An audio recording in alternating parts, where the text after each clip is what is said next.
Yo, what is going on? So this is how to get OpenAI API key. So the latest and recommended way to get OpenAI API key is through projects. So the way to do that is to create first a project by going to the project page and then click new project from the vertical menu on the left.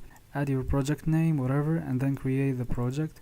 On the next page, you'll see your project name and project ID, which will be useful later. Verify your project. Make sure you are in the right project by checking the project name on the navigation bar at the top of the screen. Set model usage limits. Go to the limits page of the vertical menu on the left. In the model usage section, allow the usage of the desired model, DALL-E 3 or other models you plan to use. It's a good practice to only select the models you think you will use and then add more as needed.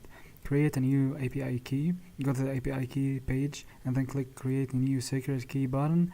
Add the name of your API key so you can remember it. You can also create multiple API keys for different purposes. Make sure to save your API key as you want to be able to view it through your OpenAI account. If you lose your API key, you'll need to generate a new one, so make sure you save it. Make sure to use authorized secure methods and not like visiting some unofficial generators for API. Just use the official OpenAI platform to do that. Yeah, so that's all.